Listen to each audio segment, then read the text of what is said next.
Let's start. Can you hear me? And yes. Hello. Yes. Okay. Now here is around 15 participants, and I will call the name one by one. Then just you have to say your topic and brief introduction of yourself and the topic. Then just try to finish the theme of your topic in 5 or 6 minutes. Okay. Now I am requesting Prashanto Adhikari to present your lecture or deliver your lecture about the participation of rural people in good governance through Panchayat Raj systems. Prashanto Adhikari, are you present here?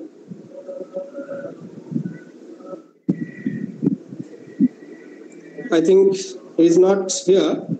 Now I am requesting Dr. Torit Kanti Sen to deliver your lecture on the topic of the relationship between mental health and social inclusion of undergraduate female students.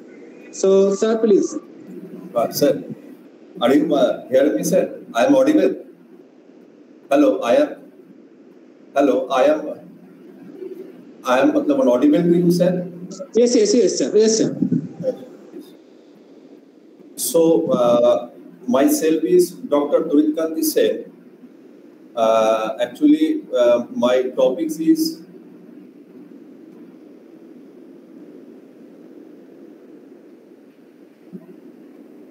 my name is Dr. Torit Kanti Sen, and I am an assistant professor, Department of Commerce, Bolpur College, and my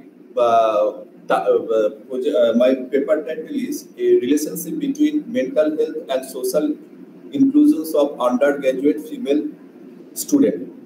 Sir, my slide is visible or not? Yes, it is okay. Okay. So now, actually, you may continue. So much time.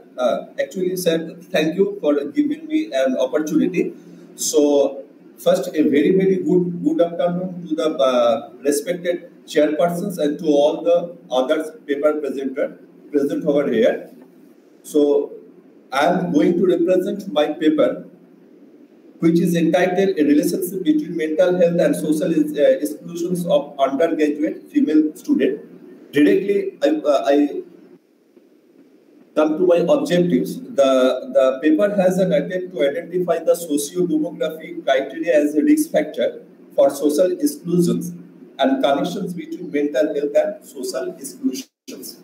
So, now the sample size calculator was used to find out the required number of sample, and it was found come 330 sample, and I select 330 sample from each semester, that is first semester, third semester, and fifth semester, 110. And data were collected in 3 parts. First, I have gathered information regarding the demographic factors such as age, marital status, family income, locations, and parents' formal education. Sir, please, the sound is not clear. Hello. Sir, please. Hello. Keep the headphone speaker close to your mouth. Hello. Now, sir. Yes. So, okay. In first part, I gathered information regarding the demographic factors such as age, marital status, family income, locations, and parents' formal educations. And in second sections, I collect the information regarding the social exclusions behavior by using a questionnaire which consists 7 items. And in third sections, the mental health of female undergraduate student was measured by the General Health Questionnaire 30 versions, which is recommended by the World Health Organizations, and it contains 30 multiple questions. And I use the cutoff mark or the cutoff score, that is your 3.45, to determine the social exclusion rate, and 8 cutoff for to determine the prevalence or symptom of mental health problem among the female student. So now, directly I come to the before come to the finding, I want to mention that here I have considered three social exclusions dimensions, that is social activity and social relations and social service. Now the finding, it was found that 149 students out of 330 who scored above the cutoff, that is 3.45, that is 45% students were found socially excluded from social activity, social relations, and social service. It was also found that there is a associations between age and social exclusions, and 69% of social excluded students belongs to age group 20 plus 1, and it's a significant, means there is associations between the age and social exclusions. Next, 59% of the married students were socially excluded, but there was no significant associations was found between your marital status and social exclusions. And third one is a major portions of the excluded student parent had no formal education, and there was a significance found between parents' formal educations and social exclusions. And the last parameter was wealth index of household. 58% of excluded social student, they belongs to poor family, and another a major portions of excluded student, they also belongs to rural area. So this finding about the socio-demographic factor and social exclusions. Now, come to the now on the other hand, it was found that 63 students among 140 socially excluded students, that is 42% of the social excluded students had a symptom of mental health problem. Among that, 44% of the mental health problem student, they belongs to elder age group, and there is a significance between age and mental health problem.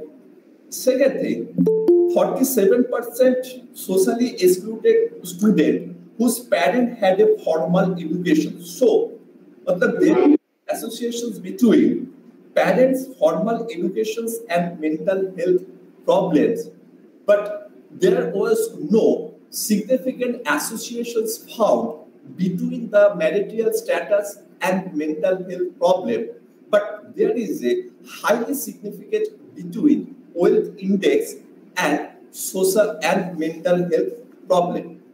So now I want to draw my conclusions. So therefore, it's very important to arrange a female mental health care program at college campus for improving for significant improving in mental health, as well as to address several dimensions of social exclusions.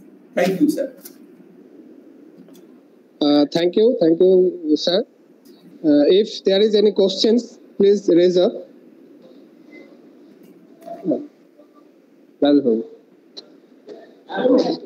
If there is any questions from the participant, other participants. Yes.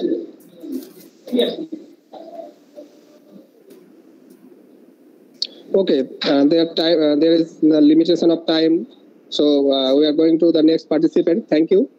Thank you, sir. Now, I am requesting Debasis Das to present your lecture on the impact of Monrega on social inclusion. Thank you, sir. Debasis Das. Thank you, sir. I am Debasis Das. I'm audible? Yes, sir. clearly audible. Okay. Okay, sir.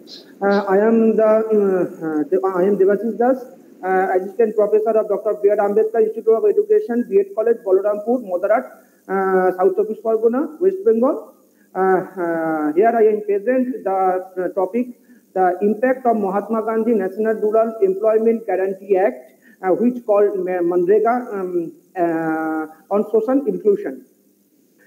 The National Rural Employment Guarantee Act, which called Manrega today, which established 2005, is a landmark in Indian history too of post-independent social security law.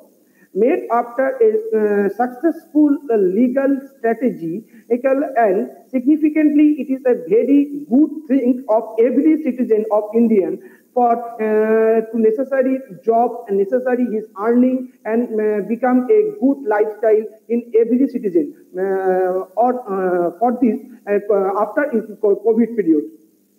Every citizen who is jobless or social inclusion, making a fair society, offer equal opportunity to dignity, to respect, for every irrespective of caste, sex, religion, the basis of identity of their part of society, any part of our society. Introduction today, almost all society are suffering with some social problem. India is also suffering in large number of social issues of in this country, such as caste system, child labor, gender inequality, and many more. Just like religion conflict, it is high time to the society to get relief from those to those to take illiteracy to affect the Manrega program to include the every citizen who are jobless. The program not only the provide employment but also the focus on inclusive growth by converting every Indian citizen environment, reducing rural-urban migration of rural Indian social exclusion, involved discrimination of the group of the pupil of those who age, disability, HIV status, migrant status, whichever in this life in the social inclusion as any mechanism to focus on the improvement that trumps to participate in the society of the pupil who are deserving of a job basis of the age, sex, disability, race, or any of in religion, economic status in these rights. Background of the Manrega in 1991, P.V. Narasimha Rao government is introduced this pilot project, but this project called Manrega is called 2005. The scheme was called Employment Assure Scheme, which started let every involved in the Manrega after the merge with the food and work program in the earlier 2000. Manrega 2005, earlier known as the Narega, is the Indian labor law and the social security measure that aims to guarantee the right to work. Every Indians to right to work. This act was passed on the 23rd August in 2005 under the UPA government of Prime Minister Manmohan Singh. It came into the force 2000 selected backward district on 2nd February 2006, held on one most radical and welfare state in government of India. Then the key feature of Manrega, legal rights, work, wages, every Indian to get equal wages, sex or sexual discrimination is, and they are the transformation of accountability, funding, time about the guarantee of work, unemployment allowance, and work inside in the facilities. Manrega and social inclusion. Since poverty is a multi-generational... Sir, please conclude. Please conclude. Okay, sir. It is an inclusion. My topic found financial inclusion, women empowerment, empowerment of marginal section. In this Manrega, every Indian citizen who are backward or economically backward or sexually harassed, they are empowered in this field or in this sector. So every SC marginalized group are also employment, and they get every job, they get unskilled job and get some money and improve our day-to-day lifestyle. Significantly, it is a very good scheme to recent government and economically backward section are more improved this scheme, and financial inclusion are very good effect in our country, in our society, and politically every man and every society are improved, and they decided and they told our views, they represent our views in this sector. That is the conclusion and on this my topic in our behalf. Thank you, sir. Thank you all. Okay. Thank you. Thank you. You gave important information about the impact of Monrega on social inclusion. So, there is any questions from the participant? Sir, I don't have any questions. Yes. No, sir, actually, I don't have any questions. Actually, sir, I want to know something about the financial inclusion, sir. Sir, how to do it? Financial inclusions, it depends on what factors. Actually, I have a little more idea about that. So, I am eager to know, sir, what are the variables or what are the factors on which financial inclusions will be dependent, sir? Financial inclusion means some earning power, some jobs and earning power, and they decided to involve your society to get the opportunity to every her child or his child to get education, get lifestyle, and every aspect of every citizen to get is likely to improve and our day-to-day life. Thank you, sir. Thank you. Thank you, sir. Thank you. Thank you.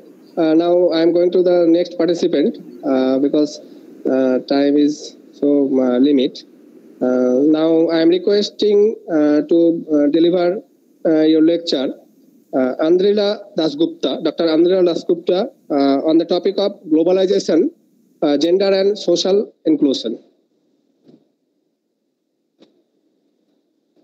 Are you present here? Am I audible? Yes, of course. Okay. Thank you. So, very good afternoon all. I am Dr. Indra Datta Gupta. I am Assistant Professor and Department of Political Science, Vivekananda College for Women, Kolkata. So, my topic is globalization and its impact on gender and social exclusion. So, as we know, globalization, it is affecting people differently. So, who they are, what they are doing for their living. So, it opens up new opportunities for many, and it also makes others vulnerable. So, if we look at it from the new liberal perspective, social exclusion, it can be seen as something which is inevitable, but also it can also have several side effects of global economic realignment. So when we look at social exclusion as a concept, it is necessary result of entire global production, and of course how the workers often they are excluded from this social protection.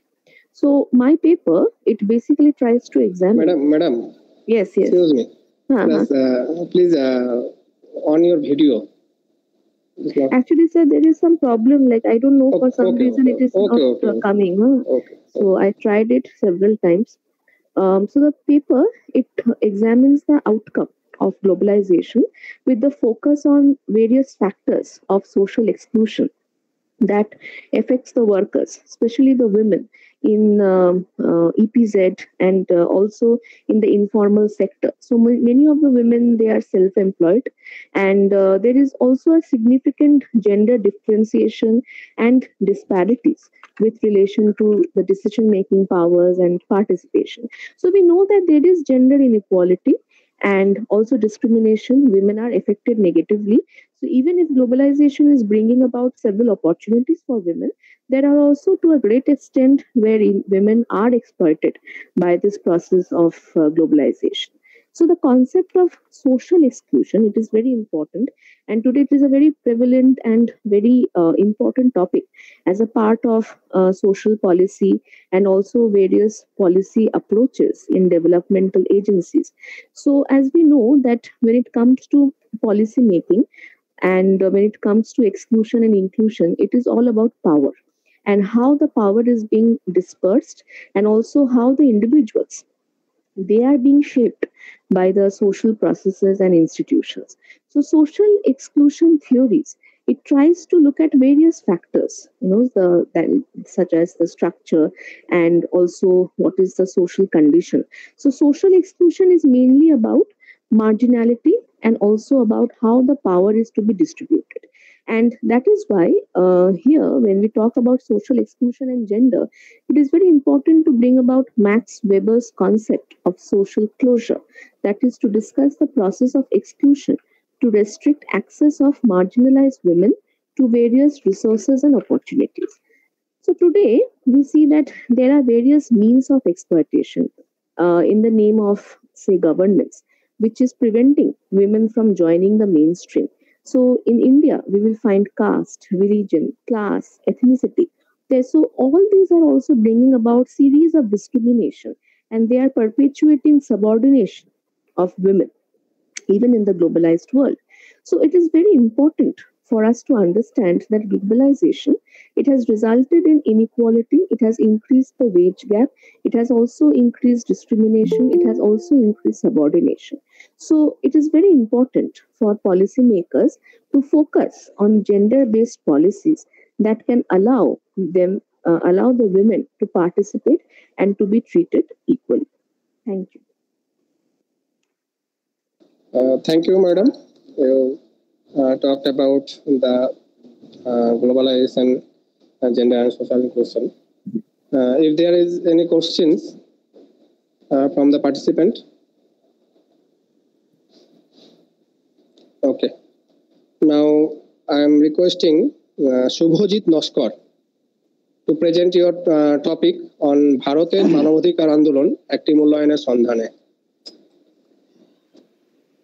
Thank you. Good afternoon. আমি শুভজিৎ নস্কর, সহকারী অধ্যাপক, রাষ্ট্রবিজ্ঞান বিভাগ, Vivekananda mission মহাবিদ্যালয়, department political, Chaitanyapur, Haldia, Purba Medinipur.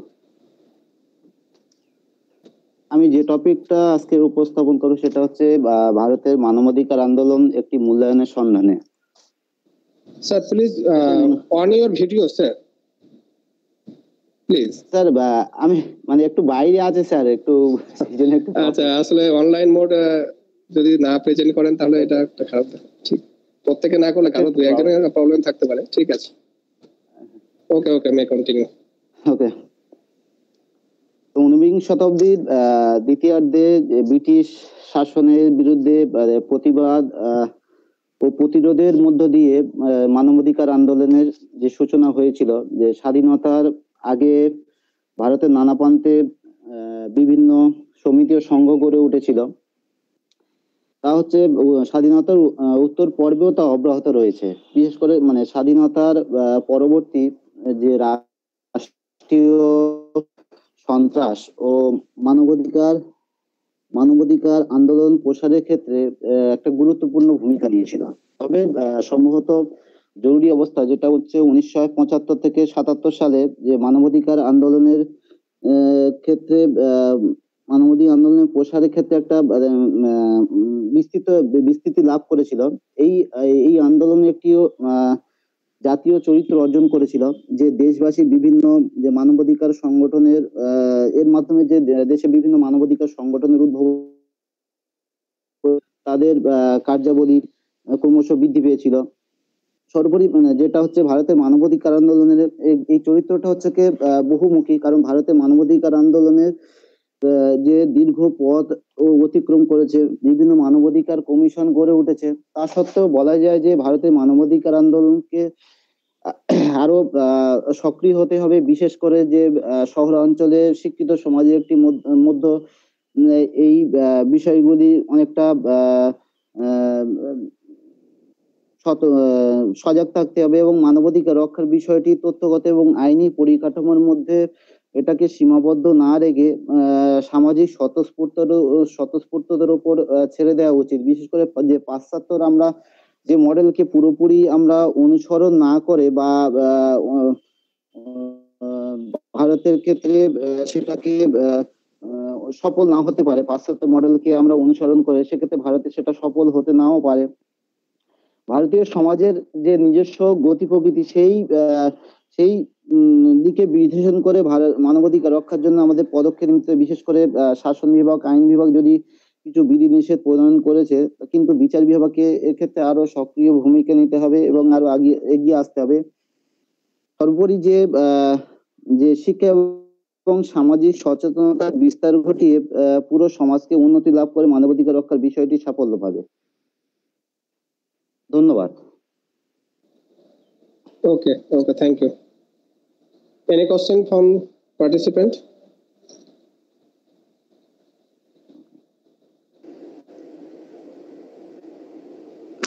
Okay. Hello, sir. Yes. Now connectivity problem. Yes. Okay. Now I'm going to the next participant, Amrita Haldar. Please share your topic on sustainable development goals, waters and sanitation provisions, a focus on slum area under Kolkata Municipal Corporation. Please go ahead. Yes, thank you, sir. Good afternoon, everyone. I'm Amrita Haldar, Assistant Professor, Department of Political Science, Maharani Kashishwari College. With the prior permission of Chairperson, I'm going to present my paper. The title of my paper is Sustainable Development Goals, Water and Sanitation Provision, a focus on slum areas under Kolkata Municipal Corporation. The main research question of this paper is to find out the main problems or barriers in the path of achieving this goal in slum areas under Kolkata Municipal Corporation. And the primary objective of this paper is to discuss government's initiative to achieve safe drinking water and hygiene sanitation system in slum areas under KMC, to highlight the problems which are faced by slum dwellers for this, and to find out the possible solution to achieve goal 6 of sustainable development. Methodology: in order to understand the research objective, secondary data are collected and analyzed. I have collected information that is available in the public domain, including information available on official websites of several governmental agencies, scientific data and reports, etc., like Census Report of India, reports of United Nations, budgets of Kolkata Municipal Corporation, official websites, publication of Kolkata Municipal Corporation Purusri, e-newsletter, other reports, and books and journals and articles. Actually, I want to present a PPT, but because of some connectivity problem, I am not able to present the PPT here. So I made some slides for where I present government initiatives and government projects related to safe drinking water and sanitation system. I'm not going through the detailing of this. I'm trying to focus on the problems slum dwellers are facing due to the lack of safe drinking water and a proper sanitation system. These problems are, the first one is, if we consider, actually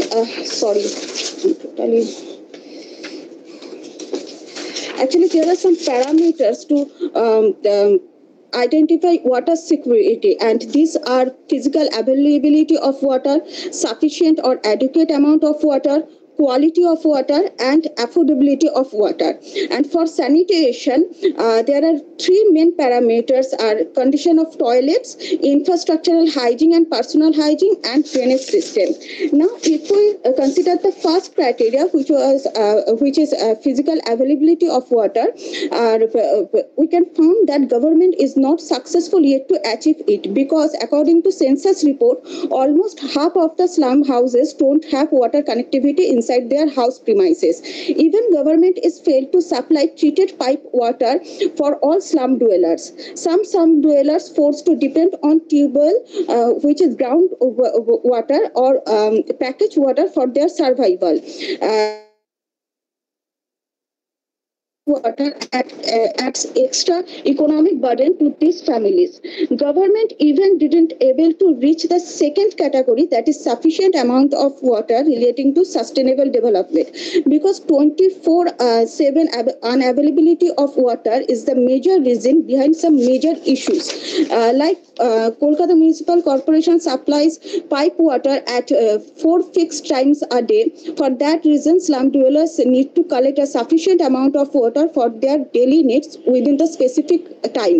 Collection of this huge amount of water needs huge time.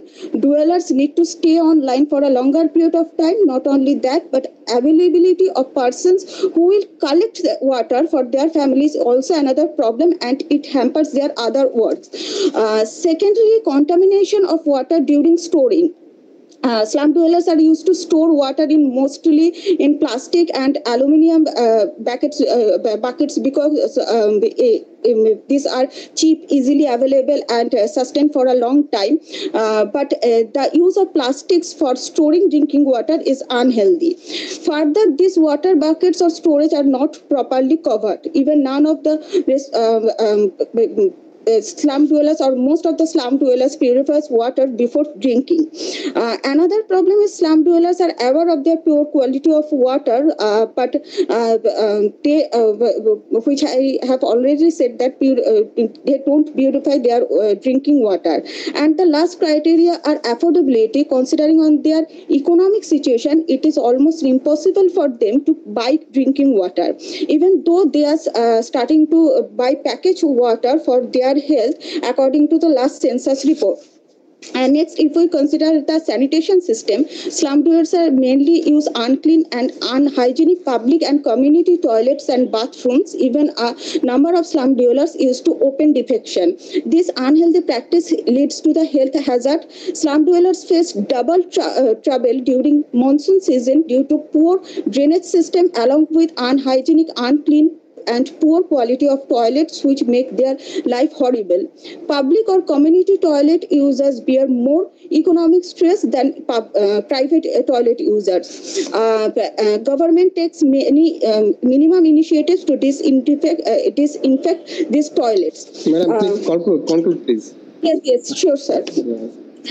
So, on the basis of this discussion, it can be said that the slums are slum areas under Kolkata Municipal Corporation are far from achieve Sustainable Development Goal 6 and basic human rights. It is the primary duty of the government to provide basic amenities to their citizens, and at the same time, it is the responsibility of beneficiaries to maintain it. So, it is a two-way process, and this process could be successful if popular participation can be ensured. Of course, for this also government should take positive initiatives to ensure conventional participation. Otherwise, with long-term deprivation from human rights, will force deprived person to choose the path of unconventional participation. Thank you. Thank you. You have delivered informative lecture on the topic. If there is any questions from participants? Okay, you have talked about the situation and condition of slum area under the Kolkata Municipal Corporation. You talk about the government responsibility and others. I think that there must be awareness program among the slum dwellers. Yes, sir. That's why I said it is a two-way process. Okay, of course. Government is trying to develop or improve them, but there are many problems about the awareness. There are many facilities from the government, but the facilities are not reached to the people. So if they become aware about the facilities, then it will be possible to improve there. Then thank Yes. you all. Next, I'm requesting Nominita Hajra. Are you present here, Nominita Hajra?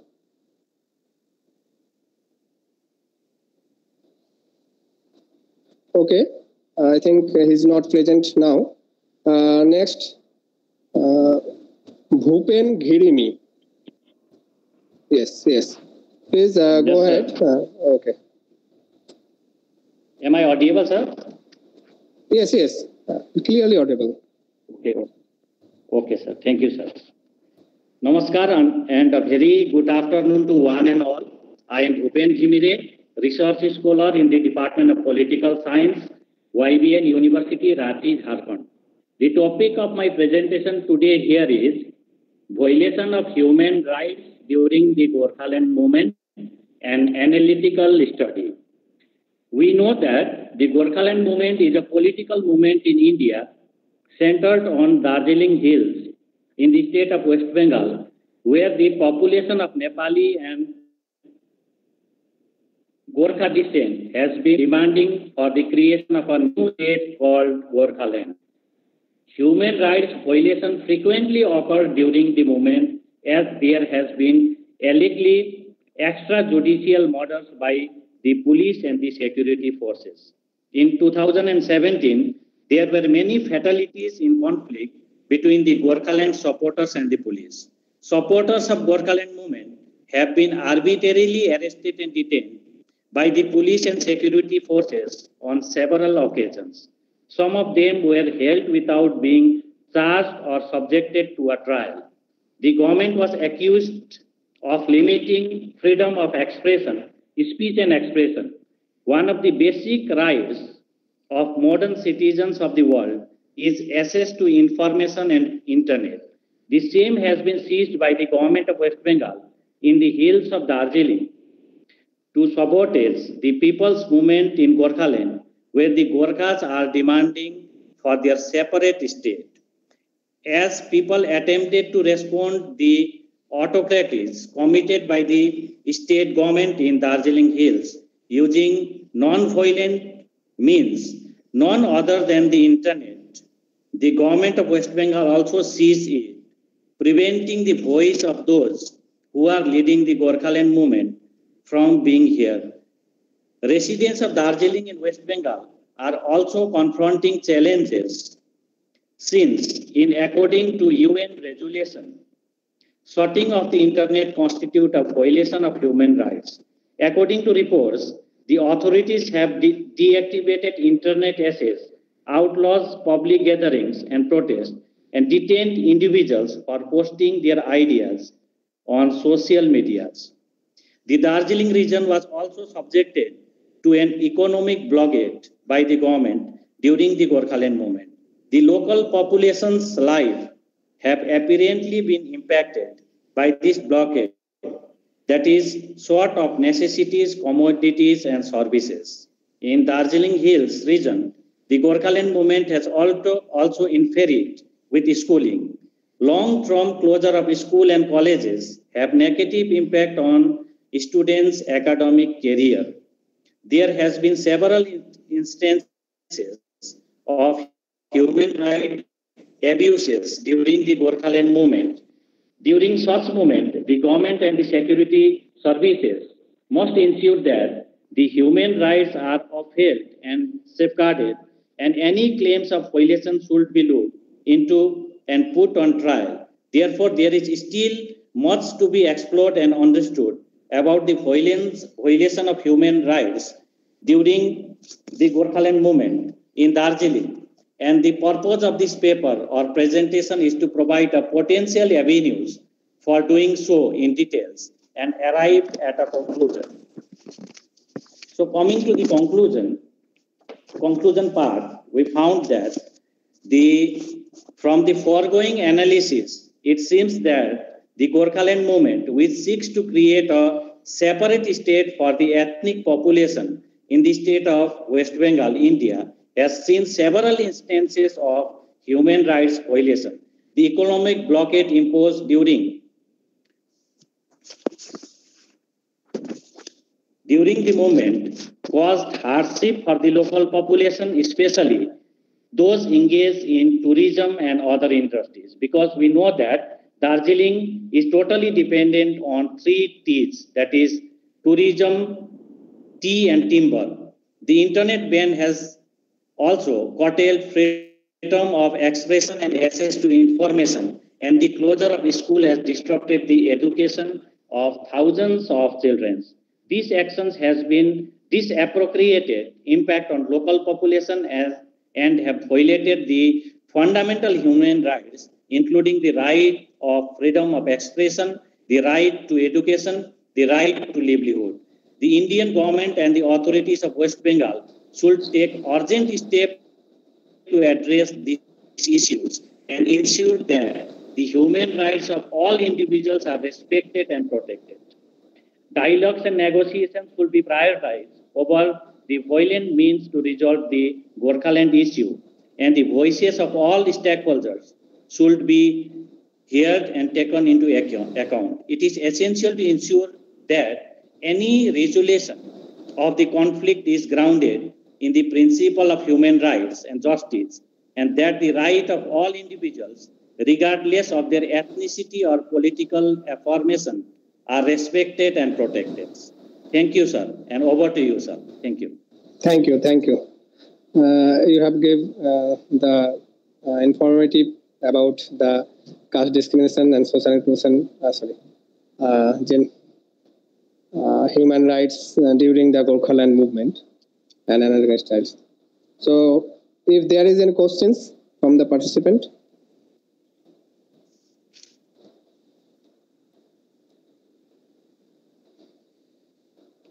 Okay.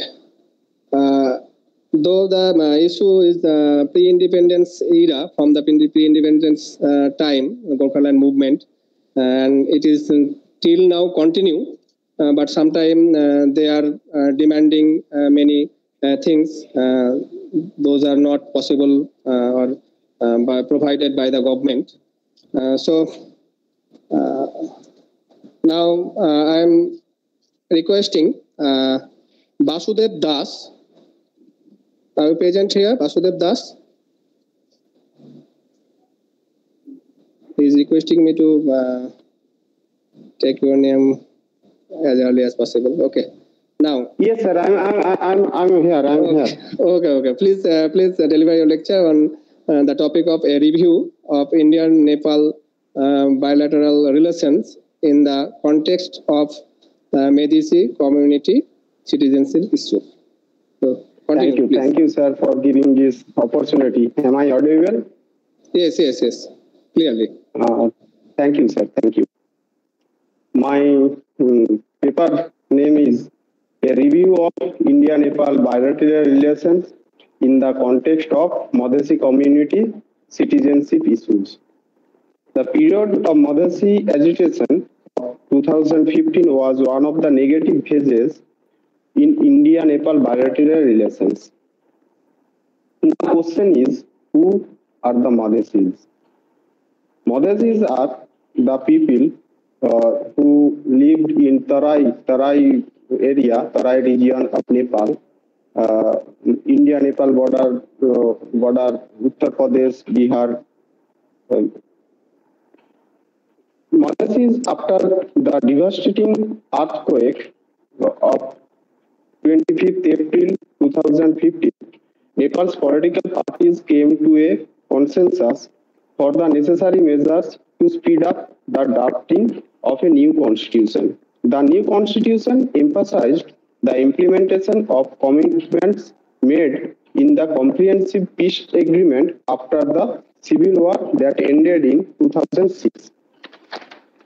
The new constitution of Nepal was promulgated on 20 September 2015, and the Madhesis communities living in Terai region of Nepal protested against this promulgation.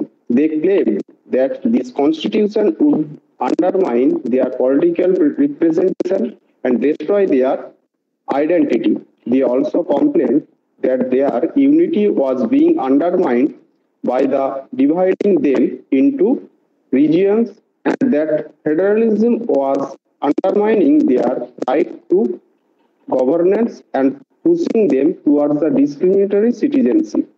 Naturally, the Nepalese government used force to quell the agitation, resulting in the killing of 1440 ordinary protesters. The elite class in Nepal Hills region remained to the government. On the other hand, the political parties of Madhesis community in the Tarai region changed their tactics and blocked the transit point along the Indian border and stopped the supply of essential commodities to Nepal in order to put pressures on Kathmandu or government. In this regard, the government of India requested the government of Nepal for speed up resolution of the constitutional crisis as Indian cargo transporters are not to Nepal fearing unity. The creation of anti-India sentiment with Nepal was also a strategy to press on India so that Indian government would the Madhesi community to accept the federal structure.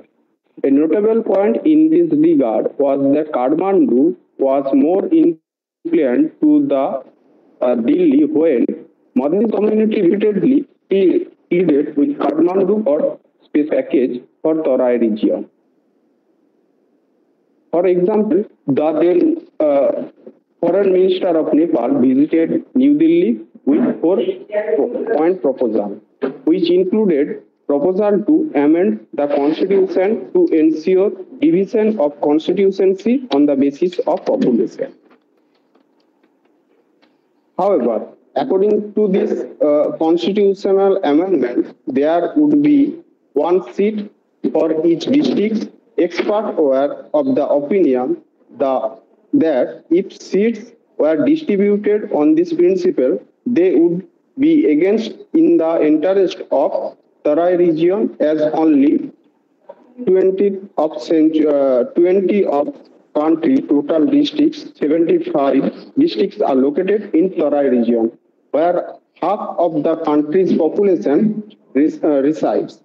That is, the principle of proportional representation was not being maintained at all. Similarly, Nepal's upper house was called for equal member of representative from each province, which would again create similar problems. Also, one of the positive aspects of this amendment was affirmative action. An amendment reintroduced the principle of proportional inclusion, etc. But the biggest flaw in the amendment process was that if it was not properly representative of Madhesi community, resulting in much debate about the validity of constitutional amendment. Thank you. Thank you, sir. If there is any questions from the participant.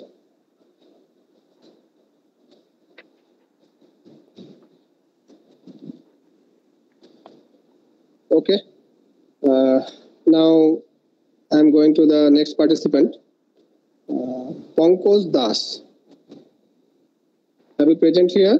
Pankaj Das and Sutopa Das, Kreta Surakha Ain, একটি পর্যালোচনা. Am I audible, sir? Yes. নমস্কার, আমি পঙ্কজ দাস। ধন্যবাদ জ্ঞাপন করছি রামনগর কলেজের সেই ব্যক্তিবর্গদের যাদের অটুট পরিশ্রমের ফলে আজকে এই ইন্টারন্যাশনাল সেমিনারের প্ল্যাটফর্মটি আমাদের উপহার দিয়েছে। ভারতবর্ষ স্বাধীনতা লাভ করেছে ৭৫ বছর অতিক্রম করেছে, তাই আমরা এই সময়কালকে আজাদি কা অমৃত মহোৎসব হিসাবে আখ্যায়িত করেছি। সেই আজাদি কা অমৃত মহোৎসব শুভলগ্নে দাঁড়িয়ে আজকে আমাদের আলোচনার বিষয়বস্তু হচ্ছে ক্রেতা সুরক্ষা আইন একটি পর্যালোচনা। ভারতবর্ষের আমরা দেখতে পাচ্ছি যে গণতন্ত্র যত সুদৃঢ় হচ্ছে, ব্যক্তি স্বাধীনতার পরিসরও তত সম্প্রসারিত হচ্ছে। কেননা উদারনৈতিক গণতান্ত্রিক ব্যবস্থায় নাগরিক অধিকার সুরক্ষার বিষয়টি অত্যন্ত গুরুত্বপূর্ণ। নাগরিকদের অধিকার সুরক্ষিত রাখতে পারলেই তো গণতন্ত্রের সর্বোচ্চ বিকাশ সম্ভব। নাগরিকদের বিভিন্ন অধিকারের মধ্যে উপভোক্তা বিষয়ক অধিকারটিও একটি গুরুত্বপূর্ণ অধিকার। ক্রেতারা পুঁজিপতি ও অসাধু ব্যবসায়ীদের দ্বারা বিভিন্নভাবে শোষিত হতে থাকে। খাদ্য ভেজাল, জাল ঔষধ, উচ্চ মূল্য, নিম্নমানের পরিষেবা, প্রতারণামূলক বিজ্ঞাপন, বিপজ্জনক পণ্য, কালোবাজারি ইত্যাদি ক্রেতাদের শোষণের এক একটি রূপ। ক্রেতা বা ভোক্তাদের এই ন্যায্য মূল্যের ন্যায্য দ্রব্য ও পরিষেবা পাওয়ার অধিকার সুনিশ্চিত করতে 1986 সালে প্রণীত হয় ক্রেতা সুরক্ষা আইন, যা কিনা পরবর্তীকালে ক্রেতা বা উপভোক্তাদের স্বার্থকে আরো সুরক্ষিত করার উদ্দেশ্যে 1991, 1993 সাল ও 2002 সালে এই আইনটিকে সংশোধন করা হয়। কিন্তু বর্তমানে ডিজিটালাইজেশনের ফলে নতুন আর্থসামাজিক ক্ষেত্রে নতুন চ্যালেঞ্জ মোকাবিলা করার জন্য এই 3 দশকের আইনটি, ক্রেতা সুরক্ষা আইনটি 1986 সালের এই ক্রেতা সুরক্ষা আইনটিকে প্রবর্তন করে বা প্রতিস্থাপিত করে তৈরি হয় নতুন ক্রেতা সুরক্ষা আইন 2019 সালের 8 July consumer affairs, food and public distribution minister Ramvilas Paswan লোকসভায় ক্রেতা সুরক্ষা বিলটি উপস্থাপন করেন, যা 15 জুলাই সবার অনুমোদন পেয়ে 20 জুলাই সারা দেশে কার্যকর হয়। তাহলে এই আইনটির লক্ষ্য কি?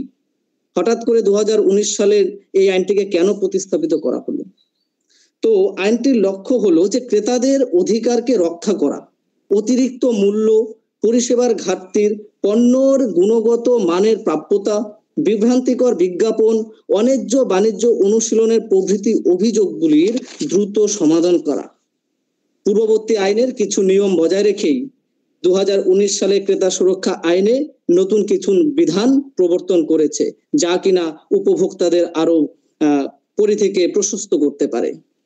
এই ক্রেতা সুরক্ষা আইন 2019-এর অধীন ক্রেতাদের স্বার্থ যাতে আরো বেশি করে সুরক্ষিত হয়, তার জন্য যে গৃহীত পদক্ষেপগুলি নেওয়া হয়েছিল তার মধ্যে উল্লেখযোগ্য হচ্ছে যে উপভোক্তার সংজ্ঞার পরিধি, ই কমার্সের অন্তর্ভুক্তি, যা কিনা 1986-তে ছিল না, সরাসরি বিক্রয়, কেন্দ্রীয় সুরক্ষা কর্তৃপক্ষের প্রতিষ্ঠা, এটার খুব অভাব ছিল, বিভ্রান্তিকর বিজ্ঞাপনের কঠোর নিয়ম, বর্তমানে আমরা সোশ্যাল মিডিয়া ইউজাররা আমরা এটা ভালো বুঝতে পারি। তারপর অর্থনৈতিক এখতিয়ারের পরিবর্তন, পণ্যর দায়বদ্ধতার জন্য কঠোর নিয়ম, বিরোধ নিষ্পত্তির ক্ষেত্রে আরো সহজতা, তারপর মধ্যস্থতার মাধ্যমে বিরোধ নিষ্পত্তি ও ই দাখিলের মাধ্যমে প্রতিকার পাওয়ার ব্যবস্থা প্রভৃতি।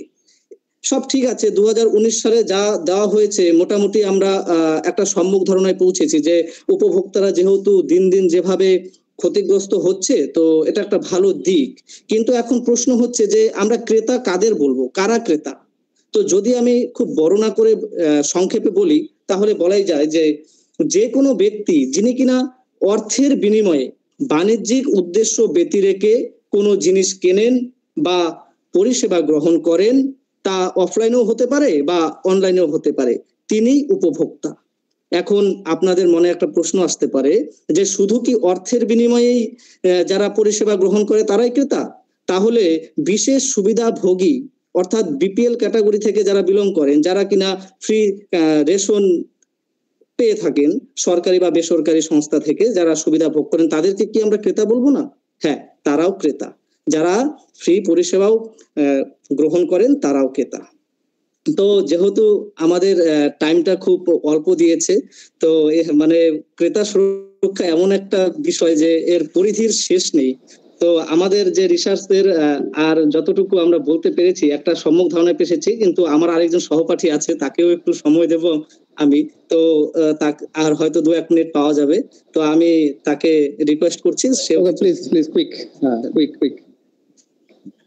নমস্কার, আমি সুতপা দাস।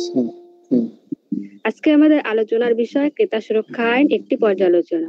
আমার সহপাঠী ক্রেতা সুরক্ষা আইন অনেকটাই বলে ফেলেছেন, এর কিছু অংশ আমি সংক্ষেপে আলোচনা করছি। যদি কোনো ক্রেতা ঠকে যান বা ক্ষতিগ্রস্ত হন, তাহলে সে কিভাবে প্রতিকার পাবে বা তার অভিযোগ কোথায় দায়ের করবে, তার জন্য রয়েছে ক্রেতা আদালত।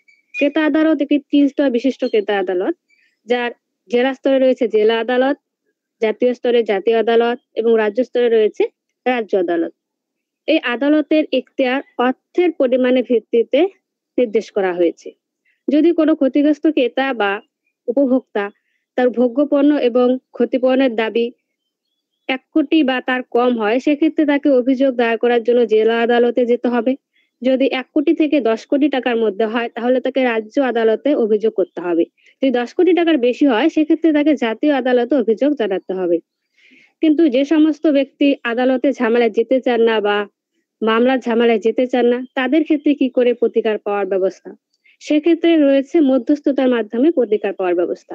মধ্যস্থতার মাধ্যম বলতে বোঝায় আপোষ মীমাংসার মাধ্যমে সে প্রতিকার পেতে পারে।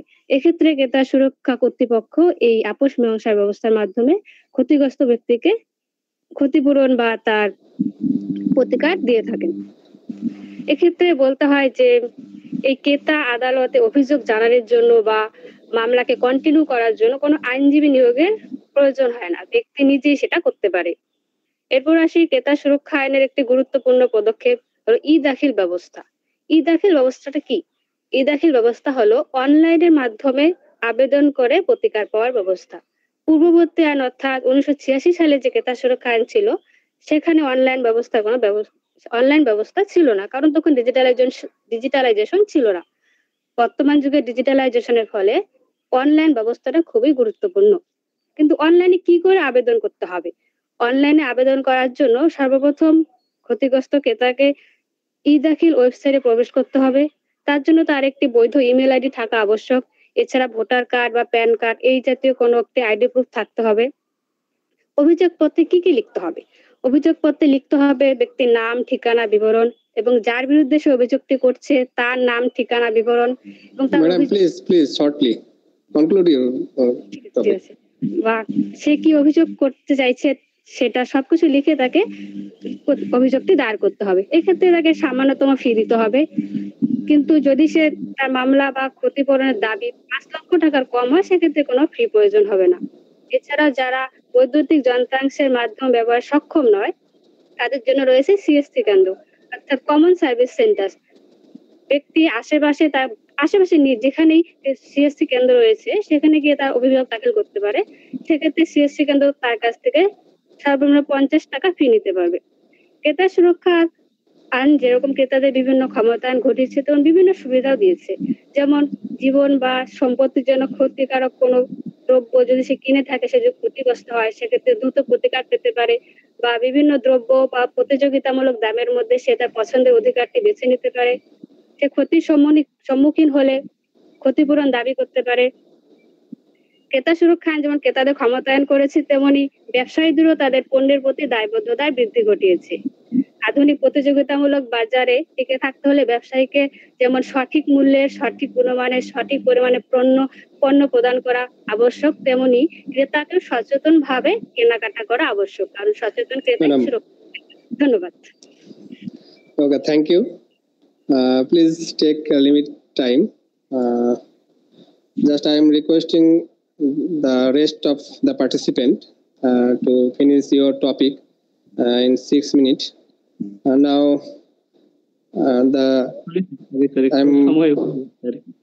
yes, okay. Now I am calling Srikanto Mondol. Please deliver your lecture on refugees and their human rights. Srikanto Mondol, are you present here? Okay.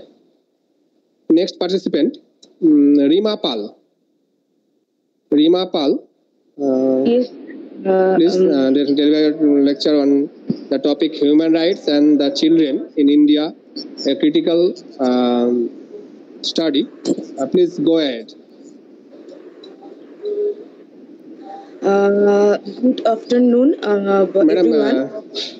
Please took your phone this like. Please. Okay. Landscape. Place your phone landscape. Then it will be visible. Good. Yes. No. Okay. Myself Rima Pal, student of the Ravindra Bharati University, and my paper name is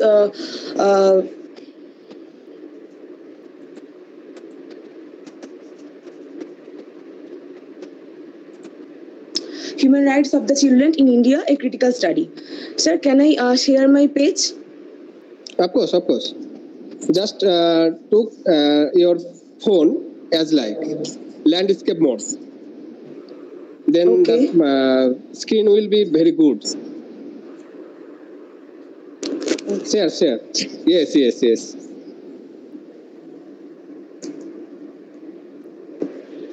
Okay, continue. Okay, thank you. Firstly, all human beings have the human right. Not only the adult, but also the child have the human right. Whenever a child grows up in the mother's womb as a fetus, from this time he comes under human rights. All children, irrespective of their caste, creed, religion, sex, or disability, have human rights. But standing in the 21st century, we also hear the crying of the children for food, for dignity, and the justice. They are always dominated and exploited by the society because they cannot hold their voice and they cannot talk about their right. In this situation, not only the parents are responsible, but also the responsible for our Earth's reality. Most of the time, we see and hear the cry and the miserable condition of the child on the street, bus, train, rail station, but we have nothing to do for this child. Our sovereign state accepts various policies for the upliftment of the child condition, but despite this, every day we read in the newspaper about the child trafficking, child rape, prostitution, forced labor, and the child marriage. And from the lower class to the upper class, children are the victim of the violation that may be physical, mental, social. Children have no categories, and they are always the vulnerable section of the society. Historical background of the child rights. From the ancient period to the present time, children remain a sub-dominated position in worldwide. After the First World War, various organizations came forward for the protection of the child rights because this war has a great impact on the children. In 1920, a private organization, the name of the Save the Children Fund, with the support of the International Committee of the Red Cross, play a crucial role in funding for the child. This organization first time adopted the Declaration of the Rights of the Child in 1923. The founder of this organization, Eglanton Jeff, sent to the League of the Nations for accepting this declaration. Finally, the momentous day comes for the child right when the League of the Nations adopted the Declaration of the Rights of the Child, known as the Geneva Declaration, on 26 September 1924. And this declaration talks about children's development, taking care of the orphan children and growth of the children. After the Second World War, the United States established a specialized agency as the name the United Nations International Children's Emergency Fund, UNICEF, on 11 December 1946 for the protection of the child rights in the entire world. Presently, it is known as the United Nations Children's Fund. UN adopted the Universal Declaration of the Human Rights on 10 December 1948, and it has the greatest impact on the Indian Constitution, especially Part 3, which deals with the fundamental rights, and Part 4, which deals with the directive principle of the state policy. United Nations General Assembly adopted the Declaration of the Rights of the Child, DRC, on 20th November 1959, and this date is known as the Universal Children's Day. And the notion of the children's right gets a significant achievement on 20th November 1989 when the UN Convention on the Rights of the Child was approved by the world leaders. The government of India approved it on 11 December 1992. These conventions ensured the child's social, economic, and cultural rights of the children in its 54 articles. These 54 articles can be divided into the three groups, and that are the protection of the rights, provisions of the rights, and the participation of the rights, which are known as the 3Ps. And children have the right to be protected from the atrocity, torture, and the abuse. They have to provide adequate healthcare, safety, a family, nationality, and education, and they have the right to participate in the decisions that impact on their lives. These conventions promoted survival rights, developmental rights, and the rights to the protection and the participation. Then, the state of the child rights in India. India is the second largest and populated and fifth largest economic country in the world. You also know that. And India is the homeland of the around 444 million children under the age of the 18 years, and which approximately 9% of the country of the total population, and adolescent population 10 to 19 is 253 million. As per the sample registration system is our age bulletin 2019, the infant mortality rate was 30 per 1,000 live birth, and Madhya Pradesh has the highest infant mortality rate, and which was 46 per 1,000 life. As per the UNICEF report, 6.1 million children aged 6 to 13 remain out of the school, while another 20 million children do not attend preschool. Then we want to discuss the major challenges of the children in the India. There are the major challenges that face in the everyday life the children, and that is the child labor. And the main cause of the child labor in India is the poverty, obviously. According to the 2011 census, among the 259.6 million child population in the India, 10.1 million children are working in the age group of the 5 to 14 years, and out of whom 8.1 million children are engaged as agricultural laborers in the rural areas. Besides these, many children are engaged in the mining areas of the India, like Chhattisgarh, Madhya Pradesh, Karnataka, Jharkhand, Odisha, Andhra Pradesh, and Rajasthan. India is the largest mica exporters country globally, but the darkest fact is that these mica mines are dangerous for the child health. Children trafficking. Now, the present time human trafficking, especially child trafficking, is a crucial problem in the India. The children are the trafficked for a variety of the reasons. Those are the poverty, the lack of the education, lack of the awareness of the parents, and especially the girl child are the most common victim of the child prostitution, domestic servitude, child pornography, and the organ transplant, because they cannot protest against this. And third is the education and the health. Education is the basic instrument to achieve human rights, because only education can improve the mind of the people and make the people conscious to protect their rights. And besides, the society's well-being is dependent on the health of the children, as they are the backbone of the society. Most orphans and the street children are suffering from the malnutrition in the India. Then child abuse. Sexual abuse of the children is the crime, and this crime not only destroys childhood but also has a deep. Madam, briefly, please conclude here. Okay. And constitutional provision to the protected child rights. Our constitution maker take various articles input in the constitution, like Article 14, Article 15, 3 subclause, Article 21A, Article 23, 24, 39E, 39A, and 45, 51A, etc.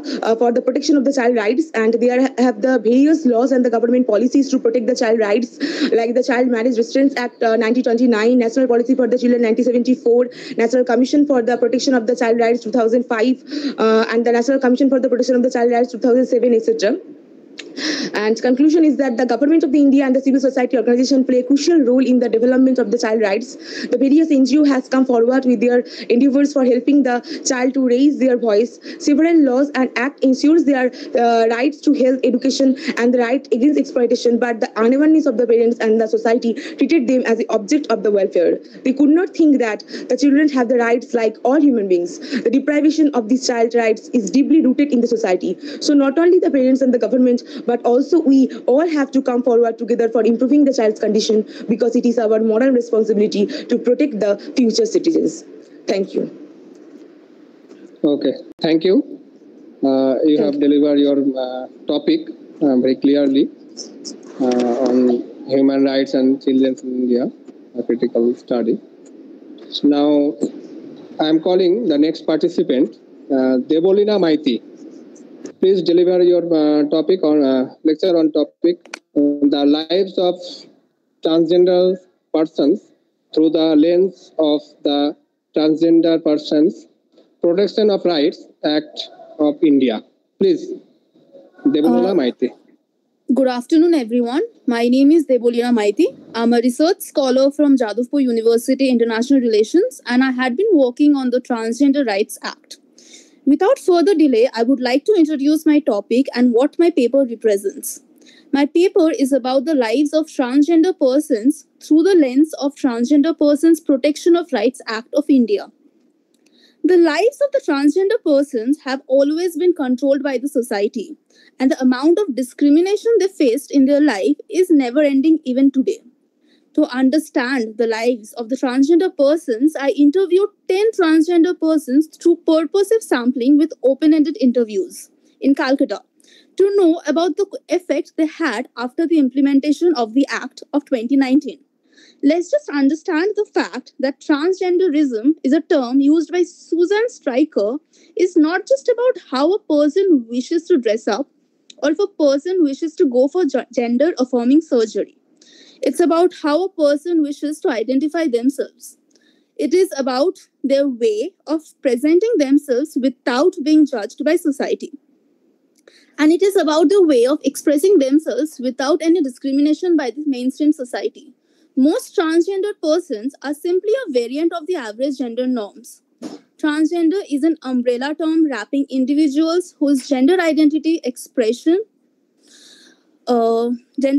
expression has been or behavior mismatches from their biological sex. They typically live in denial and secret until internal pressure compels them to overcome societal constraints like shame and guilt to determine who they are. Deep despair, suicidal impulses, and the feeling of alienation are all unwelcome consequences of being a transgender person in our society. One of the significant works done by Butler time and again mentioned that transgender is a socially created performance that is constantly reaffirmed and redefined via everyday encounters. Her work challenges unconventional notions about gender identity and expression. Therefore, one can argue that since transgender persons defy the conventional gender binary rule, therefore they are especially susceptible to how gender norms are imposed. Various studies have described the experiences and identity of transgender persons in India from time immemorial and changes over time, where the transgender community was respected during the ancient times. It was during the British Raj when they were criminalized and discriminated against. On the other hand, there have been studies that elaborated on transgender rights and the issues that exist in India in recent times, and how it had made an impact on the lives of the transgender community.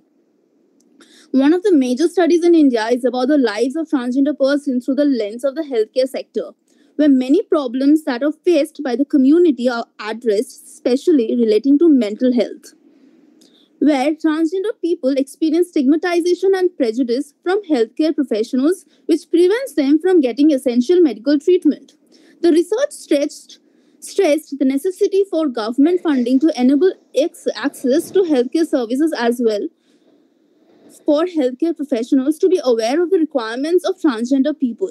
However, there have always been studies that addresses the issue of HIV/AIDS and other sexual health issues which are often faced by transgender persons, and they face discrimination because of it from both family and as well as society.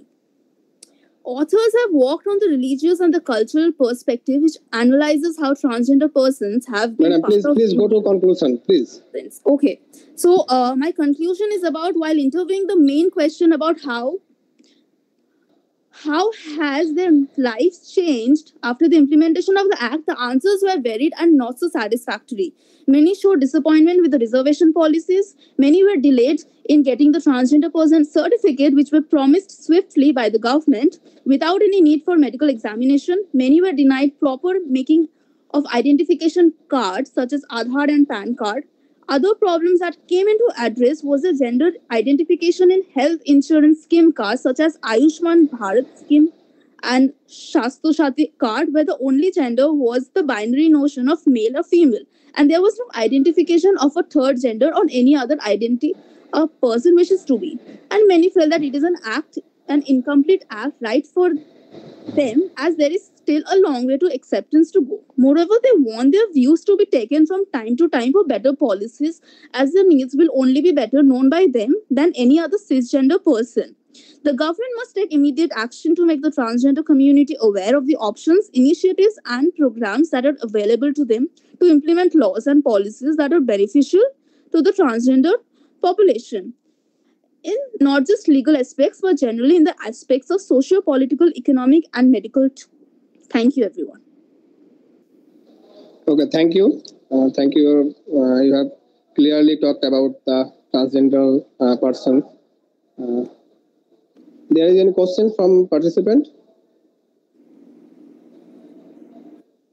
Okay, now I'm going to the next participant, Parnav Ghosh, on the topic of human rights for women, stepping up from inequality to gender equality. Parnav Ghosh, are you present here? Yes, sir. Yes, sir. Sir, continue. Am I audible, sir? Yes, clearly audible. Okay, thank you, sir. Thank you, sir, for giving me the opportunity to present my paper. As you have already told, my paper is a human rights for women's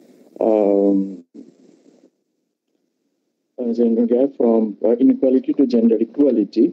And today, because I wanted to present my PPT because that is not completed, that's why I'm unable to show it right now. Actually, I have collected some data. I'm going to tell you my major observations, what I have my findings actually with my paper, and I'm going to highlight those main points. And especially, I have collected from different secondary sources like journals, magazines, and newspapers. Okay, so the main thing is I'm going to discuss that the gender inequality in India. If we look upon the data that I have been gained from different sources, the gender inequality is reflected in India's poor ranking in various global gender indices. I'm going to discuss the two main indices about this concern. That one is UNDP's Gender Inequality Index, and another is World Economic Forum's Global Gender Gap Index. That UNDP's Gender Inequality Index in 2014, it said that India's ranking is 127 out of 152 countries in the list. This ranking is only above Afghanistan as far as SAARC countries are concerned. And the World Economic Forum's Global Gender Gap Index in 2014 is also mentioned that India's ranked at 114 in the list of 142 countries of the world. And this index examines the gender gap in four major areas of perspectives. And these are economic participation and opportunity, educational achievements, health and life expectancy, and political empowerment. If we look upon these perspectives, then we'll see that India's position on these indicators, like economic participation opportunity, is 134th, and educational achievement is 126th, health and life expectancy is 141th, and political empowerment is 15th, especially for the women concerned. So these two important global indices show the status of our gender gap actually in different perspectives. And I'm going to say about the gender inequality, some statistics. That gender inequality manifests in various ways. Like as far as India is concerned, the major indicators like female foticides, female infanticide, and as well as the maternal mortality rate, which is 178 deaths per 1 lakh live births. And female foticide and female infanticide, if we concern like these issues, like most inhuman acts in our society, and it is the same that in India these practices are prevailing at large scale till now. And the data shows that despite the law is in place, like prenatal diagnostic techniques, which is Regulation and Prevention of Misuse Act 1994, sex-selective abortion is still on the rise. And if we see that in our society, the gender has both the practical as well as the academic importance in many fields. Gender has social, cultural, and psychological rather than biological connotations. In most of the societies, for example, humility, submissiveness, etc., considered feminine behavior, and women are expected to behave like this. And we that imagine that women should behave like this, that they should be submissive, they should be gentle, homely, emotional, and all these characteristics that we actually want to see in a woman. And if we want to, upgrade the status of women in our, especially with reference to socio-economic activities, then education is the major instrument in this concern, and government is focusing on education for all women contributions, 50% to the total country's development, and they have the contribution 50% of the total GDP. So India has made a considerable progress in this sector, and with all the efforts, the literacy rate grew 74.04% in 2011 from meager 12% in 1947. So more focus and schemes are rolled out to increase and further female literacy rate in India is different region-wise. Urban has more female literacy rate than rural. So I'm going to just mention the Kerala's, from the Kerala's point of view, the Kerala has the highest female literacy rate, that is 92% as per 2011 census, whereas Rajasthan 52.7% as per 2011 census has the lowest female literacy rate in India. States such as Uttar Pradesh 59.3 in 2011 census, and Bihar, that it is 53.3%. So literacy rate has a direct correlation with the mortality rate and other key economic and socio indicators. So government has taken the several initiatives since independence, and we have seen that the National Education Policy in 1986 and its program of action in 1992 made a significant contribution to the education system of our country in general, and stressed about equality of women in education in particular. So there are some measures. I'm just mentioning the main things. What are the initiatives have been taken according to the NEP 1986, and these are the Sarva Shiksha Abhiyan, District Primary Education Program, Special Intervention for Female Literacy, National Program for Education of Girls at Elementary Level, Kasturba Gandhi Balika Vidyalaya, condensed courses of education of women, etc., etc. Now I'm going to tell you, and as well as I will conclude with this point, that NEP 2020 has also said about the equality of women in our society. That it has said about for the equality is concerned, that entry into quality higher education can open number of possibilities that can elevate both individuals as well as communities out of the cycles of disadvantages. For this reason, making quality higher education opportunities available to all individuals should be among the highest priorities. Therefore, this policy envisions ensuring equitable access to quality education to all students, with special reference special emphasis on sustainable education development goals. And the NEP 2020 has been highlighted with these sustainable education goals. by keeping in view these points, we can conclude that if we want to talk about really want to equalize the both position of men and women, then we have to say about that the women should be firstly they're educated and they should be employed. Thank you, sir. Thank you very much. Thank you, sir. You have delivered your lecture very clearly and with information. So there is a limitation of time, and I think there is only one participant. I am calling Shukanto Sarkar to deliver your lecture, the gender inequality in India and the Sustainable Development Goals. Shukanto Sarkar.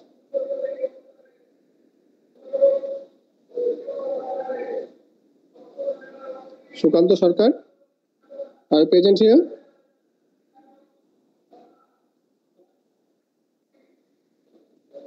Hello. Yes. Continue.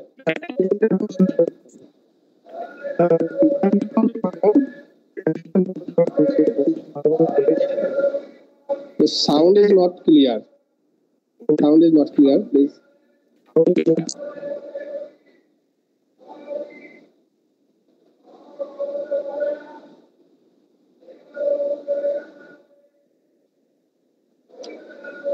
It may be network issue. Hello. Yes. Sure. I am Suganta Sankar, Assistant Professor of Political Science from Ramnagar College. আজকে আমি যে paper present করতে যাচ্ছি তার title হচ্ছে gender inequality in India and the sustainable development goals. তো United Nations ঘোষণা করেছে যে 2030 সালের মধ্যে যে সাস্টেনেবল গোলস আছে সেটা আমাদের পেতে হবে, সেই লক্ষ্যটা আমাদের অর্জন করতে হবে। তো এখানটায় ভারতবর্ষের পসিবিলিটি কতখানি আছে এই লক্ষ্য অর্জন করার ক্ষেত্রে সেটা আমরা দেখব। ভারতবর্ষ একটা বিশাল জনসংখ্যার দেশ, এখানটা যুবক যুবতীর সংখ্যা অনেক। যদি এই যুবতী বিশেষ করে নারী ও মেয়েদের ভাগ্যকে যদি পরিবর্তন করা যায় আগামী 5-7 বছরের মধ্যে, তাহলে আমরা এই সাস্টেনেবল গোলের দিকে অনেকটা এগিয়ে যেতে পারবো। তাছাড়া ভারত অর্থনৈতিক দিক থেকেও দ্রুত বিকশিত হচ্ছে, এই অর্থনৈতিক দৃঢ়তাও ভারতবর্ষকে সাস্টেনেবল ডেভেলপমেন্ট গোলসের দিকে এগিয়ে নিয়ে যেতে পারে। কিন্তু সেই সঙ্গে কি দেখা যাচ্ছে, আমাদের ভারতে যে ইনইকুয়ালিটি, বিশেষ করে জেন্ডার ইনইকুয়ালিটি বিশেষভাবে প্রভাবশালী হয়ে আছে। তো এক্ষেত্রে আমার পূর্ববর্তী যে স্পিকার তিনি অনেক কিছু বলে গেছেন, তাই আমি বিশেষ কিছু বলবো না। এটা আমি যে কিছু ভারতবর্ষে যে ইকুয়ালিটি, জেন্ডার ইনইকুয়ালিটি আছে সেটি কি ধরনের তার উপর একটু আলোকপাত করতে পারি। যেমন আমরা কি জেন্ডার ইনইকুয়ালিটি বলতে কি বুঝি, যে জেন্ডার ইনইকুয়ালিটি হচ্ছে সামাজিকভাবে চাপিয়ে দেওয়া নারী পুরুষের মধ্যে বিভেদ। এই বিভেদ চাপিয়ে দেওয়ার জন্য বিশেষভাবে ক্ষতিগ্রস্ত হচ্ছে কি নারীরা, তারা বেশি করে সুযোগ সুবিধা থেকে বঞ্চিত হচ্ছে। তো ভারতবর্ষে আমরা সবসময় কি পুত্র সন্তান কামনা করি, এক্ষেত্রে অনেকগুলি কারণ আছে। কারণ কি হচ্ছে, আমরা পুত্র সন্তানদেরই হচ্ছে বংশধর হিসেবে দেখি। পুত্র যখন হচ্ছে বিয়ে করবে, সেই যে বিবাহিত স্ত্রী সে হচ্ছে স্বামীর বাড়িতে থাকবে। বিয়ের সময়, নারীর বিয়ের সময় আমাদের হচ্ছে কি পণ দিতে হবে। তাছাড়া আমরা বয়স্ক অবস্থায় আমরা পিতা মাতার সবসময় প্রার্থনা করি কি, যে আকাঙ্ক্ষা করি আমাদের যত পুত্র সন্তান হয়, সেই পুত্র সন্তান আমাদের কি দেখাশোনা করবে। এই সমস্ত কারণে আমরা কি সমাজের মধ্যে নারীদের হচ্ছে বঞ্চিত করে রাখছি, নারীরা হচ্ছে শোষিত হচ্ছে, নিপীড়িত হচ্ছে। কিন্তু এই বৃহৎ সংখ্যক মানুষকে, সমাজের অর্ধেক সংখ্যক মানুষকে যদি আমরা বঞ্চিত করে রাখি, তাহলে কি আমরা আমাদের সমাজকে যে সহনশীল বিকাশের দিকে এগিয়ে নিয়ে যেতে চাইছি সেই লক্ষ্য আমরা কোনো মতেই পাবো না। তাহলে যে একটা সহনশীল সমাজ যদি গড়ে তুলতে চাই, সেখানে নারীরা যদি সমানভাবে আমাদের অংশীদার হয়ে আমাদের বিকাশে অবদান রাখতে পারে, সেজন্য কি আমাদের জেন্ডার ইকুয়ালিটি নিয়ে আসতে হবে। আর সেই জন্য আমরা অনেক দেখি উদ্যোগ আন্তর্জাতিক ক্ষেত্রে গ্রহণ করা হয়েছে। যেমন 4টি সম্মেলন হয়েছে 1975 সালে মেক্সিকোতে, 1980 সালে কোপেনহেগেনে, 1985 সালে নাইরোবিতে এবং বেজিং এ হয়েছে 1995 সালে। এবং এখানটায় সবসময় কি নারীদের ইকুয়ালিটির উপর, নারীদের হচ্ছে সম অধিকারের উপর, ক্ষমতায়নের উপর জোর দেওয়া হয়েছে। তো ভারতবর্ষেও এই যে সাস্টেনেবল ডেভেলপমেন্ট গোলস যে 5 নম্বর অবজেক্টিভ আছে, জেন্ডার ইকুয়ালিটির কথা বলা হচ্ছে, সেখানটায় এই নারীদের সাম্য, ক্ষমতায়ন, এগুলোর কথা বলা হয়েছে। তো ভারতবর্ষ এই লক্ষ্যগুলির সঙ্গে সামঞ্জস্য রেখে অনেক উদ্যোগ গ্রহণ করেছে। তার ফলে আজকের দিনে আমরা দেখবো যে ভারতবর্ষ ঠিক কোন জায়গায় দাঁড়িয়েছে, কতগুলো ইন্ডিকেটরের মাধ্যমে। আগের বক্তা অনেক কিছু বললেন, তো আমরা দেখবো কি বার্থের সময় যে রেশিওটা, সেটা রেশিওটা ঠিক কতটা। দেখা যাচ্ছে আজকে ভারতবর্ষে 1000 জনের মধ্যে 858 জন হচ্ছে নারী আছে। সেটাকে টার্গেট করে কি বাড়াতে হবে, আমাদের 954 নিয়ে যেতে হবে। আবার যদি দেখি আমরা ওয়েজ গ্যাপ, সেখানটা হচ্ছে ওয়েজ গ্যাপও আছে, প্রায় নারীরা পাচ্ছে 70%। সেটা আমাদের কি ইকুয়াল যাতে পেমেন্ট হয় সেই দিকে নিয়ে যেতে হবে। আবার আমরা যদি দেখি যে উইমেনদের রিপ্রেজেন্টেশন, সেই গ্রামীণ ক্ষেত্রে পঞ্চায়েত ব্যবস্থায় রিপ্রেজেন্টেশনটা সন্তোষজনক হলেও আমরা যদি স্টেট লেজিসলেচারে দেখি সেটা 8.7%। সেটাকে আমরা কি এগিয়ে নিয়ে যেতে হবে আরো। লক্ষ্য হচ্ছে কি 50%, যেহেতু 50% হচ্ছে নারী। তো এই অবস্থায় ভারতবর্ষে আরো অনেক সাংবিধানিক ব্যবস্থা আছে, অনেক আইন আছে, সেগুলি আমি বলছি না। তো এই জেন্ডার ইকুয়ালিটি আনতে গেলে এগুলি পদক্ষেপ বিশেষভাবে গ্রহণ করা দরকার। যেমন শিক্ষার আগে বক্তা বললে শিক্ষার উপর প্রচন্ড জোর দিতে হবে, জেন্ডার সেন্সিটিভ শিক্ষা যাতে দেওয়া যায় সেই দিকে আমাদের মনোযোগ দিতে হবে। অনেক প্রচারমূলক কর্মসূচি, ওয়ার্কশপ, সেমিনার এগুলো গ্রহণ করতে হবে যাতে নারীদের মধ্যে সচেতনতা বৃদ্ধি পায় এবং নারীদের অধিকারের ব্যাপারে যে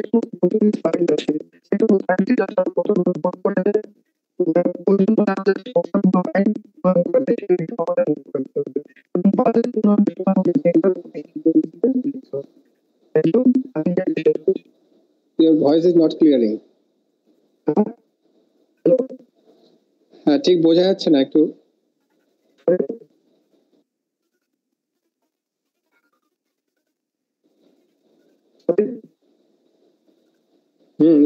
Your voice is not clear.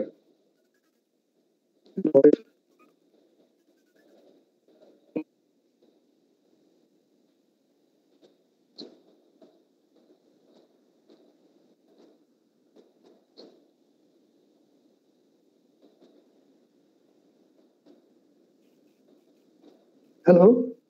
Yes, yes. It is clear now. শেষ করে দিয়েছে তো। Okay, okay. There is another who are not responding. Nominita Hajra, are you present? Nominita Hajra, Prashanto Odhikari. Okay. So all the participants have delivered your lecture very clearly, and all the lectures were informative. So and all the area related to human rights, you may say the mental health, Monrega, slum area, globalization, Manabadhikar Andolon, caste discrimination, Gorkhaland movement, children rights, women rights, all the area related to human rights and social inclusions, and the discussion was very informative and very clear, and I think that the listeners and the viewer who are watching this program by YouTube, they also be able to enrich their knowledge by all the discussion. So I thank all the participants, and I also would like to request to join this program because it is 2-day international seminar. So it is the first day today, and tomorrow there will be another speaker from Bangladesh and also from West Bengal, Kachrapara College, Kollan sir. So I would like to request all of you to join this program by YouTube or virtually. So thank you all to participate our international seminar. Now I am closing this program now. Okay, thank you all. Thank you, sir. Thank you, sir. Thank you. Namaskar. Thank you.